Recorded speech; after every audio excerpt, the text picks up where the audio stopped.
नमस्कार, हिंदी साधन चैनल में आप सभी का एक बार फिर से हार्दिक स्वागत है। आज हम इस वीडियो में सीटेट सामाजिक अध्ययन के महत्वपूर्ण प्रश्नों को देखेंगे। कुछ प्रश्न जिसको आपको समझने में कठिनाई होगी या जो कठिन लगेगा उसका मैं व्याख्या भी अवश्य करूँगी। तो चलिए हम प्रश्नों को शुरू करते हैं। पहला प्रश्न है, भारतीय संविधान के निम्नलिखित में से किस अनुसूची में भारत की अनुसूचित भाषाओं का उल्लेख है? ऑप्शन है पहली, चौथी, आठवीं, नौवीं। ऑप्शन तीसरा सही हो जाएगा आठवीं। अगला प्रश्न है, भारत के किस राज्य या संघ शासित प्रदेश की दो राजधानियां हैं? ऑप्शन है जम्मू कश्मीर, हिमाचल प्रदेश, दादर और नगर हवेली, अंडमान और निकोबार द्वीप। ऑप्शन पहला सही हो जाएगा जम्मू कश्मीर भारत का एकमात्र ऐसा राज्य है जिसकी दो राजधानियां हैं। गर्मियों में श्रीनगर और सर्दियों में जम्मू इसकी राजधानी बनती है। तो ये व्याख्या है ना इम्पोर्टेंट। तो आप सब इसी तरह से पूरा वीडियो को देखें, आपको अत्यंत ही महत्वपूर्ण जानकारियाँ मिलने वाली है जो आगामी सीटेट परीक्षाओं के लिए अत्यंत ही महत्वपूर्ण साबित होने वाला है। अगला प्रश्न है, भारतीय महिला परिषद डैश का एक हिस्सा था? ऑप्शन है शारदा सदन, ब्रह्म समाज, राष्ट्रीय सामाजिक सम्मेलन, आत्मीय सभा। ऑप्शन तीसरा सही हो जाएगा राष्ट्रीय सामाजिक सम्मेलन। अगला प्रश्न है, डैश के द्वारा भारतीयों को पहली बार कानून में प्रतिनिधित्व दिया गया? ऑप्शन है भारत सरकार अधिनियम 1919, भारतीय परिषद अधिनियम 1919, भारत सरकार अधिनियम 1935, भारतीय परिषद अधिनियम 1909। ऑप्शन पहला सही हो जाएगा भारत सरकार अधिनियम 1919। भारत सरकार अधिनियम 1919 द्वारा भारतीयों को पहली बार कानूनी क्षेत्र में प्रतिनिधित्व प्राप्त हुआ था। यह अधिनियम संयुक्त राष्ट्र की संसद द्वारा पारित किया गया था ताकि सरकारी तंत्र में भारतीयों की भागीदारी का विस्तार किया जा सके। अगला प्रश्न है प्रश्न संख्या 35। भारतीय संविधान सभा के पहले सत्र का आयोजन किया गया था? ऑप्शन है 26 नवंबर 1950, 26 नवंबर 1946, 13 दिसंबर 1946, 13 दिसंबर 1950। ऑप्शन तीसरा सही हो जाएगा 13 दिसंबर 1946। संविधान सभा के पहले सत्र का आयोजन इसी दिन किया गया था। अगला प्रश्न है, आर्य महिला समाज की स्थापना किसने की? ऑप्शन है सरला देवी चौधरानी, पंडिता रामाबाई, स्वामी दयानंद सरस्वती, महादेव गोविंद रानाडे। ऑप्शन दूसरा सही हो जाएगा पंडिता रामाबाई। अगला प्रश्न है, उत्तर भारत में जिन लोगों के पास अपनी जमीन नहीं थी वे डैश के रूप में जाने जाते थे? ऑप्शन है आदिमाई, ग्राम भोजक, दास कर्मकार, गृहपति। ऑप्शन तीसरा सही हो जाएगा दास कर्मकार। अगला प्रश्न है, अस्थायी बस्तियां या बौद्ध भिक्षुओं और ननों द्वारा बनाए गए मठों को डैश के रूप में जाना जाता है? ऑप्शन है संध, विहार, विस्ताराश, आसाराम। ऑप्शन दूसरा सही हो जाएगा विहार। अगला प्रश्न है, किस योजना या मिशन की सिफारिश के अनुसार संविधान सभा का गठन किया गया था? ऑप्शन है माउंटबेटन योजना, कैबिनेट मिशन योजना, क्रिप्स मिशन, भारत सरकार अधिनियम 1935। ऑप्शन दूसरा सही हो जाएगा कैबिनेट मिशन योजना। अगला प्रश्न है, गौतम बुद्ध का डैश की रात को निधन हो गया था? ऑप्शन है पूर्ण अंधकार, आधा चांद, पूर्णिमा, नौ चंद्र। ऑप्शन तीसरा सही हो जाएगा पूर्णिमा। अगला प्रश्न है, जीवक चिंतामणि किसने लिखा था? ऑप्शन है इंगालो अडिगल, तिरुवल्लुवर, जीवक, तिरुवंत तकदेवर। ऑप्शन चौथा सही हो जाएगा तिरुतक्कदेवर। अगला प्रश्न है, वह सरकार जो अपनी शक्तियों को जबरदस्ती लागू करती है? ऑप्शन है अराजकतावाद, राजशाही, अधिनायकवादी, कुलीन तंत्र। ऑप्शन चौथा सही हो जाएगा। अगला प्रश्न है, लोकतंत्र का वह रूप जिसमें लोग चुने हुए प्रतिनिधियों पर अपने अधिकार का प्रयोग करते हैं। ऑप्शन है प्रत्यक्ष लोकतंत्र, संवैधानिक लोकतंत्र, वैकल्पिक लोकतंत्र, प्रतिनिधि लोकतंत्र। ऑप्शन चौथा सही हो जाएगा, प्रतिनिधि लोकतंत्र। अगला प्रश्न है, निम्नलिखित में से कौन सी विशेषताएं संघीय सरकार में मौजूद नहीं है। ऑप्शन है संघीय राज्य में दो प्रकार की सरकार मौजूद है, उदाहरण के लिए संघीय या केंद्रीय सरकार एवं प्रांतीय सरकार। शक्तियां केंद्रीय और प्रांतीय सरकारों के बीच बटी हुई है। सरकार के संघीय रूप में दोहरे संविधान की अनुमति नहीं है। संविधान की सर्वोच्चता। ऑप्शन तीसरा सही हो जाएगा, सरकार के संघीय रूप में दोहरे संविधान की अनुमति नहीं है। अगला प्रश्न है, भारत संयुक्त राष्ट्र संघ का सदस्य कब बना। ऑप्शन 1945, 1947, 1948, 1950। ऑप्शन पहला सही हो जाएगा, भारत अक्टूबर 1945 में संयुक्त राष्ट्र संघ का एक संस्थापक सदस्य बना। अगला प्रश्न है, निम्नलिखित में से किसमें भारत के लिए डोमिनियन स्टेट्स की मांग की गई थी। ऑप्शन है कलकत्ता अधिवेशन 1920, पूना पैक्ट 1932, गांधी इरविन समझौता 1931, लखनऊ पैक्ट 1916। ऑप्शन चौथा सही हो जाएगा, लखनऊ पैक्ट 1916। अगला प्रश्न है, राष्ट्रीय सांप्रदायिक सद्भावना प्रतिष्ठान का उद्देश्य डैश को बढ़ावा देना था। ऑप्शन है सांप्रदायिक सौहार्द, भाईचारा और राष्ट्रीय एकता, धार्मिक समूहों का अपने धार्मिक संस्थानों की स्थापना हेतु सहयोग, हिंदुओं और मुसलमानों के बीच सांप्रदायिक सौहार्द, भारत में नई धार्मिक आस्थाओं का जन्म। ऑप्शन पहला सही हो जाएगा, सांप्रदायिक सौहार्द, भाईचारा और राष्ट्रीय एकता। अगला प्रश्न है, एक प्राचीन मंदिर लगभग 1500 साल पहले बनाया गया था, वर्तमान में यह डैश में मौजूद है। ऑप्शन है महाराष्ट्र, मध्य प्रदेश, उत्तर प्रदेश, बिहार। ऑप्शन तीसरा सही हो जाएगा, उत्तर प्रदेश। 1500 साल पहले उत्तर प्रदेश के भीतर गांव में एक प्राचीन मंदिर बनाया गया था। मंदिर के ऊपर एक ढांचा है जो शिखर के रूप में जाना जाता है। अगला प्रश्न है, निम्नलिखित में से कौन सा विकल्प विवेकपूर्ण तरीके से संसाधनों के उपयोग से जुड़ा है, जो संसाधनों को पुनः नवीकरण हेतु नए सिरे से समय भी देता है। ऑप्शन है सतत अर्थव्यवस्था, संसाधन प्रबंधन, संसाधन संरक्षण, क्रांति। ऑप्शन तीसरा सही हो जाएगा, संसाधन संरक्षण। अगला प्रश्न है, निम्नलिखित में से किस स्थल को प्राचीन किसानों और चरवाहों के लिए नहीं जाना जाता है। ऑप्शन है बुर्जहोम, दावोजली हेडिंग, भीमबेटका, मेहरगढ़।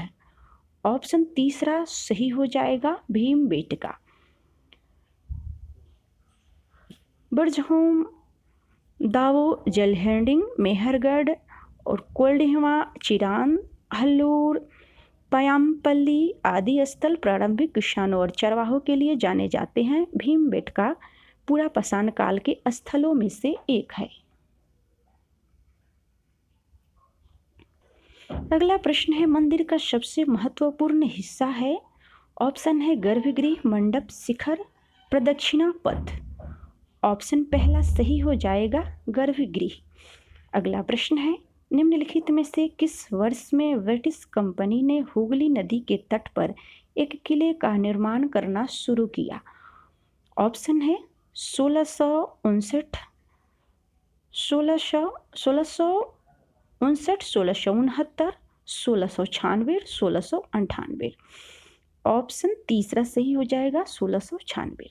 अगला प्रश्न है, निम्नलिखित में से किस शताब्दी में पूर्वी बंगाल में पाल विद्यालय विकसित हुआ था। ऑप्शन है 9वीं से 12वीं शताब्दी के दौरान, 9वीं से 10वीं शताब्दी के दौरान, 5वीं से 10वीं शताब्दी के दौरान, 9वीं से 11वीं शताब्दी के दौरान। ऑप्शन पहला सही हो जाएगा 9वीं से 12वीं शताब्दी के दौरान। अगला प्रश्न है प्रश्न संख्या 54। निम्नलिखित में से किसने अशोक के शिलालेखों का अर्थ स्पष्ट किया था? ऑप्शन है James Prinsep, R.M. Wheeler, B.B. लाल, दयाराम साहनी। ऑप्शन पहला सही हो जाएगा जेम्स प्रिंसेप। अगला प्रश्न है पर्यावरणीय समस्याओं का अध्ययन कहलाता है? ऑप्शन है प्राणीशास्त्र, पादप भूगोलीय, पारिस्थितिक, पर्यावरण भूगोल।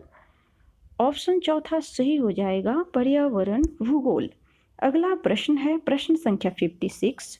निम्नलिखित विकल्पों में से कौन सा विकल्प उस अधिकार से संबंधित है जो जनता द्वारा सरकार को शासन करने के लिए दिया गया है? ऑप्शन है वैधता का अधिकार, स्वतंत्र इच्छा, मौन सहमति, सामाजिक अनुबंध। ऑप्शन पहला सही हो जाएगा वैधता का अधिकार। अगला प्रश्न है कर्क रेखा दुनिया में कहाँ स्थित है? ऑप्शन है 66.5 डिग्री उत्तर में, 66.5 डिग्री दक्षिण में, 23.5 डिग्री उत्तर में, 23.5 डिग्री दक्षिण में। ऑप्शन तीसरा सही हो जाएगा 23.5 डिग्री उत्तर में। कर्क रेखा 23.5 डिग्री उत्तरी अक्षांश उत्तरी रेखा के नाम से भी जानी जाती है। कर्क रेखा लगभग आधे भारत से होकर गुजरती है। यह पृथ्वी की अक्षांश रेखा है जिस पर सूर्य दोपहर में लंबवत चमकता है। ऐसा आमतौर पर मार्च के बाद होता है। अगला प्रश्न है बायोगैस है। ऑप्शन है टिकाऊ, महंगी, आणविकरणीय, नवीकरणीय। ऑप्शन चौथा सही हो जाएगा नवीकरणीय। बायोगैस ऊर्जा संसाधन का अक्षय प्रकार है जिसका उत्पादन पशु कचरे से किया जाता है। अगला प्रश्न है प्रश्न संख्या 59। भारत के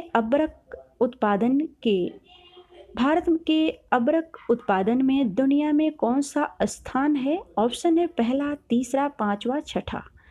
ऑप्शन पहला सही हो जाएगा पहला। अगला प्रश्न है फारसी दरबार के ऐतिहासिक दस्तावेजों में मुस्लिम सुल्तानों को माना गया है। ऑप्शन है भगवान की छाया, भक्त, बादशाह। ऑप्शन दूसरा सही हो जाएगा भगवान की छाया। मुस्लिम बादशाह और सुल्तानों ने दावा कभी नहीं किया था कि भगवान के अवतार है, लेकिन फारसी अदालत के इतिहास में उन्हें भगवान की छाया के रूप में वर्णित किया गया है। यह NCERT के वो क्लास 7th में आपको देखने को मिलेगा। अगला प्रश्न है महाविस्फोटक सिद्धांत किसने प्रतिपादित किया था? ऑप्शन है Albert Einstein, Stephen Hawking, Georges Lemaitre, Charles Darwin. Option तीसरा सही हो जाएगा जॉर्ज लेमैत्र। अगला प्रश्न है निम्नलिखित में से कौन सा क्षेत्र वातावरण की सुरक्षात्मक परत के रूप में जाना जाता है? ऑप्शन है मध्यमंडल, तापमंडल, समतापमंडल, वायुमंडल।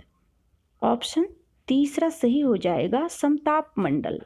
अगला प्रश्न है वायुमंडलीय दबाव की इकाई को डैश में व्यक्त किया जाता है। ऑप्शन है मिलीबार, मेगाबार, किलोमीटर, घनमीटर। ऑप्शन पहला सही हो जाएगा मिलीबार। अगला प्रश्न है डोल ड्रम है। ऑप्शन है भूमध्य रेखा के दूसरे पक्ष पर 50 से 30 डिग्री अक्षांश के बीच कम दबाव वाली व्यापारिक पवन पेटी, दोनों गोलावर्धी 30 डिग्री और 60 डिग्री अक्षांश के बीच विस्तार देने वाली पेटी, वह हवा जो ध्रुवीय उच्च स्तर को उपध्रुवीय कम दबाव वाली पेटी की तरफ बहती है, एक शांत और परिवर्तनशील वायु की भूमध्य रेखीय पेटी जो 5 डिग्री सेल्सियस से 5 डिग्री साउथ से 5 डिग्री नॉर्थ अक्षांशों के बीच भूमध्य रेखा पर स्थिर है। ऑप्शन देखेंगे कौन सा ऑप्शन सही हो जाएगा। चौथा ऑप्शन सही हो जाएगा। अगला प्रश्न है, भारत में गारो पहाड़ियाँ कहाँ स्थिर है। ऑप्शन है उत्तर पश्चिम क्षेत्र में, उत्तर पूर्व क्षेत्र में, मध्य क्षेत्र में, दक्षिण पूर्व क्षेत्र में। ऑप्शन दूसरा सही हो जाएगा। गारो पहाड़ियाँ भारत के उत्तर पूर्वी क्षेत्र मेघालय राज्य के गारो खासी पहाड़ों से संबंधित है। यह क्षेत्र यहाँ रहने वाले आदिवासियों के लिए जाना जाता है। अगला प्रश्न है, निम्नलिखित में से कौन सा प्रश्न एक शिक्षक द्वारा पूछे गए प्रश्नों में से मुक्त अंत वाला प्रश्न है। ऑप्शन है, धानिक तंत्र क्या है, दुनिया की सबसे लंबी पर्वत श्रृंखला कौन सी है, पुराने समय में महिलाओं की स्थिति पर टिप्पणी करें, प्रदूषण के स्तर को नियंत्रित करने में सरकार द्वारा उठाए 2 कदम बताए। ऑप्शन तीसरा सही हो जाएगा। पुराने समय में महिलाओं की स्थिति पर टिप्पणी करें। अगला प्रश्न है, छठी कक्षा के इतिहास की पाठ्य पुस्तक का प्रत्येक अध्याय एक जवान लड़की या लड़के द्वारा क्यों प्रस्तुत किया गया है। ऑप्शन है, लड़का और लड़की दोनों बराबर है, यह स्पष्ट करने के लिए, सीखने को एक मज़ेदार गतिविधि बनाने के लिए, परिचय को दिलचस्प बनाने के लिए, जांच और खोज की भावना छात्रों में विकसित करने के लिए। ऑप्शन चौथा सही हो जाएगा। जांच और खोज की भावना छात्रों में विकसित करने के लिए। अगला प्रश्न है, ब्लूम का वर्गीकरण डैश में सुधार के लिए विकसित किया गया था। ऑप्शन है, सोचने, सुनने, बोलने, लिखने। ऑप्शन पहला सही हो जाएगा, सोचने। अगला प्रश्न है, निम्नलिखित विशेषताएं पढ़े। विश्लेषक दस्तावेज, ऐतिहासिक घटनाओं की समीक्षात्मक व्याख्या, अकाल्पनिक ग्रंथों का अध्ययन और नक्शे तथा ग्लोब का उपयोग। उपयुक्त में से किससे सामाजिक अध्ययन परियोजना को लाभ होगा। ऑप्शन देखेंगे केवल दूसरा, पहला और तीसरा, दूसरा और तीसरा, पहला, दूसरा और तीसरा। ऑप्शन चौथा सही हो जाएगा, पहला, दूसरा और तीसरा। अगला प्रश्न है, संशोधित ब्लूम के वर्गीकरण में ज्ञान कौशल का क्या मतलब है। ऑप्शन है, जानकारी का स्मरण करना, विचारों को एकीकृत करना, मूल्यों के बारे में निर्णय करना, सामग्री या अवधारणाओं के भागों को बांटना। ऑप्शन पहला सही हो जाएगा। ब्लूम के संशोधित वर्गीकरण में ज्ञान कौशल का अर्थ जानकारी का स्मरण करना, इसमें तथ्यों, परिभाषाओं आदि का स्मरण किया जाता है। अगला प्रश्न है, प्रश्न संख्या 71, निम्नलिखित समस्याओं में से किस समस्या को मामले के अध्ययन के रूप में कक्षा परिचर्या में जोड़ी जा सकती है। ऑप्शन है, लैंगिक मुद्दों के बारे में छात्रों को संवेदनशील बनाना, समय के साथ लोगों को के ड्रेसिंग शैली में बदलाव, सामाजिक आंदोलनों के समाधान को समझना, समय के साथ भाषा की प्राथमिकता में बदलाव। ऑप्शन पहला सही हो जाएगा। अगला प्रश्न है, निम्नलिखित में से समीक्षात्मक सोच में सुधार के लिए महत्वपूर्ण घटक कौन से हैं। सिद्धांत, पहला में है सिद्धांत, दूसरा अभ्यास, तीसरा रुख, चौथा ज्ञान। ऑप्शन देखेंगे, पहला, दूसरा और तीसरा, पहला और चौथा, पहला, दूसरा, तीसरा और चौथा। ऑप्शन दूसरा सही हो जाएगा, पहला, दूसरा और तीसरा। अगला प्रश्न है, निम्नलिखित में से कौन सा इतिहास पढ़ाने का सबसे अच्छा तरीका है। ऑप्शन है, सर्वेक्षण, व्याख्यान, कल्पना, लेखन। ऑप्शन तीसरा सही हो जाएगा, कल्पना। इतिहास पढ़ाने के लिए सबसे अच्छा तरीका ऐतिहासिक कल्पना में छात्रों को शामिल करना है, ताकि वे उस समय की प्रथाओं को एक बेहतर तरीके से समझ सके। ऐतिहासिक पात्रों के साथ सहानुभूति रखना अस्थायी तौर पर सीखने में मदद करता है। इससे छात्रों को ऐतिहासिक तथ्यों को याद करने की आवश्यकता नहीं पड़ती, बल्कि वे समझते हैं। अगला प्रश्न है, ब्लूम को संशोधित वर्गीकरण के अनुसार निम्नलिखित में से कौन सा विकल्प उच्चतम चिंतन का कौशल है? ऑप्शन है ज्ञान, सीखना, रचना, स्मृति। ऑप्शन तीसरा सही हो जाएगा रचना। उच्चतम चिंतन कौशल रचनात्मक है या अन्य सभी चिंतन कौशलों का उपयोग करती है। अगला प्रश्न है प्रश्न संख्या 75। पूछताछ प्रक्रिया का परिणाम क्या होगा? ऑप्शन है एक व्यक्ति द्वारा दुनिया का बहुत अलग किंतु परस्पर गुंथित विचार सभी विषयों में लागू किया जा सकता है। प्रकृति और मानवीय निर्मित दुनिया के बारे में उपयोगी ज्ञान देना, विभिन्न विषयों और उनसे संबंधित दुनिया भर के विचारों की अखंडता को सुनिश्चित करना। ऑप्शन तीसरा सही हो जाएगा, प्रकृति और मानव निर्मित दुनिया के बारे में उपयोगी ज्ञान होना।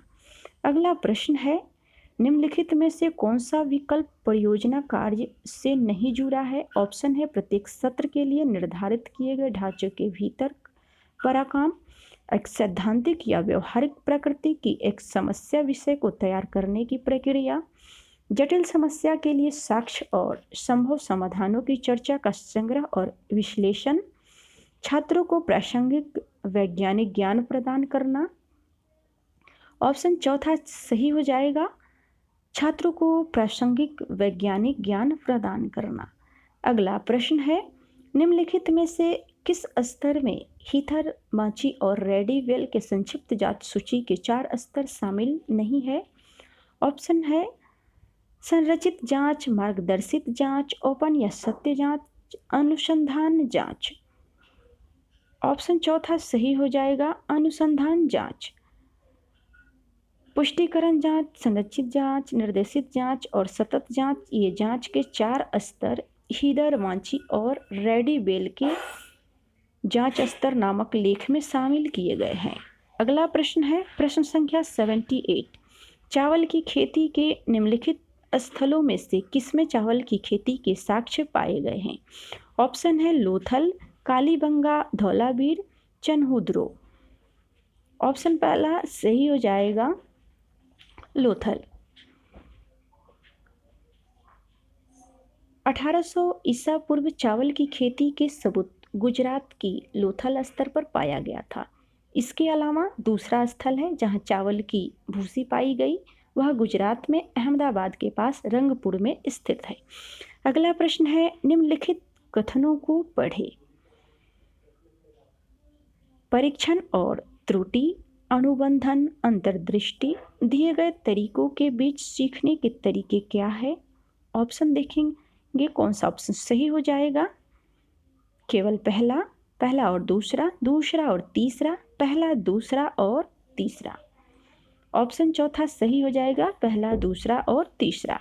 अगला प्रश्न है, अधिगम मॉडल क्या सुविधा प्रदान करते हैं? ऑप्शन है वे सीखने की शक्ति में वृद्धि करते हैं, ये सीखने की प्रक्रिया आसान बनाते हैं, वे अलग अलग सीखने की शैलियों को शिक्षण गतिविधियों से जोड़ने की प्रक्रिया को सुविधाजनक बनाते हैं, वे रटना सीखने को बढ़ावा देते हैं। ऑप्शन तीसरा सही हो जाएगा, वे अलग अलग सीखने की शैलियों को शिक्षण गतिविधियों से जोड़ने की प्रक्रिया को सुविधाजनक बनाते हैं। अगला प्रश्न है प्रश्न संख्या 81। कैसे विवेचनात्मक चिंतन की प्रभावकारी रणनीति एक व्यक्ति मदद करता है? ऑप्शन है आसान सीख देता है, आत्मविश्वास बढ़ाता है, भावनाओं को नियंत्रित करता है, स्मृति को बढ़ाता है। ऑप्शन तीसरा सही हो जाएगा, भावनाओं को नियंत्रित करता है। अगला प्रश्न है, कुहर और पीस ने अनुदैर्ध्य मात्रात्मक जांच क्यों विकसित किया? ऑप्शन है जांच में मचान सिद्धांत सहारा देने की प्रभावशीलता को परखने हेतु, जांच में तंत्रिका विज्ञान को समझने के लिए, संज्ञानात्मक प्रक्रियाओं और परिवर्तनशीलता को जानने के लिए, जांच से संबंधित मचान सिद्धांत या सहारा देना प्रक्रियाओं को जांचने के लिए। ऑप्शन पहला सही हो जाएगा। जांच के मचांश सिद्धांत सहारा देने की प्रभावशीलता को परखने के लिए। अगला प्रश्न है, परियोजनाएं में डैश में की जा सकती है। ऑप्शन है सहकारी समूहों जोड़ने में व्यक्तिगत रूप, केवल व्यक्तिगत रूप, केवल छोटे समूह, केवल जोड़े। ऑप्शन पहला सही हो जाएगा। सहकारी समूहों जोड़ों में व्यक्तिगत रूप में। यहाँ पे कुछ क्वेश्चन आपको पेडागोजी से देखने को मिल रहे हैं। अगला प्रश्न है, समीक्षात्मक सोच कला और मानविकी के छात्रों के लिए डैश का क्या अर्थ रखती है। ऑप्शन है अनुशासनात्मक संदर्भों के अंतर्गत प्रदर्शित करना सीखना, ग्रंथों को पढ़ना और विश्लेषण करना, नई अवधारणाओं को सीखना, सीखी हुई अवधारणाओं को किसी स्थिति में लागू करना। ऑप्शन दूसरा सही हो जाएगा, ग्रंथों को पढ़ना और विश्लेषण करना। अगला प्रश्न है, निम्नलिखित में से कौन सा विकल्प अनुभवजन्य साक्ष्य को प्रभावित करता है। ऑप्शन है शिक्षक प्रभावकारिता और छात्र परिणाम दोनों, शिक्षक के साथ साथ छात्र का ज्ञान, शिक्षक के साथ साथ छात्र की मानसिकता, केवल शिक्षक प्रभावशीलता। ऑप्शन पहला सही हो जाएगा, शिक्षक प्रभावकारिता और छात्र परिणाम दोनों। अगला प्रश्न है, न्यूरोभाषीय समीक्षात्मक सोच क्या है। ऑप्शन है एक से अधिक भाषा सीखना, मानसिक बाधाओं को दूर करने का उपकरण, संज्ञानात्मक वृद्धि उपकरण, तंत्रिका कोशिक न्यूरॉन पर बल देने वाली सोच। ऑप्शन दूसरा सही हो जाएगा, मानसिक बाधाओं को दूर करने का उपकरण। अगला प्रश्न है, शिल्पकारों और व्यापारियों की एसोसिएशन को डैश के रूप में जाना जाता है। ऑप्शन है श्रेणी, संघ, अखाड़ा, सभा। ऑप्शन पहला सही हो जाएगा, श्रेणी। भारत के दक्षिण भाग में शिल्पकारों और व्यापारियों की समिति को श्रेणी के नाम से जाना जाता है। ये दूसरे को प्रशिक्षण प्रदान करते हैं, इसके साथ ही कच्चे माल को खरीदते तथा तैयार उत्पादों का वितरण करते थे। अगला प्रश्न है, प्रश्न संख्या 88, अधिवास भूगोल के अंतर्गत आता है। ऑप्शन है मानव निर्मित उपनिवेशों का आकार, रूप और कार्य, आबादियों के विचार विमर्श, वितरण और संचरण की अवधारणा का स्थान, विशेष क्षेत्र में अलग अलग किस्म के खेत और खेती की प्रणाली का विकास, सरकार, राज्य और देश। ऑप्शन पहला सही हो जाएगा, मानव निर्मित उपकरणों का आकार, रूप और कार्य। अगला प्रश्न है, प्रश्न संख्या 89, अनंत बर्मन निम्नलिखित राजवंशों में से किस राजवंश से संबंधित थे। ऑप्शन है चेरा राजवंश, चोल राजवंश, गंग राजवंश, चंदेल राजवंश। ऑप्शन तीसरा सही हो जाएगा, गंग राजवंश। अगला प्रश्न है, महाभाष्य के लेखक कौन है। ऑप्शन है पतंजलि, वसुमित्र, ब्रजमित्र, देवभूति। ऑप्शन पहला सही हो जाएगा, महाभाष्य पतंजलि ने लिखी थी। वे पुष्पमित्र शुंग द्वारा आयोजित 2 अश्वमेध यज्ञों के पुजारी थे। तो आज के वीडियो में बस इतना ही। अगले वीडियो में मिलते हैं, तब तक के लिए आप सभी को वीडियो देखने के लिए बहुत बहुत धन्यवाद। वीडियो पसंद आए तो इसे लाइक और शेयर अवश्य करें ताकि अन्य छात्र भी इस वीडियो का लाभ उठा सके।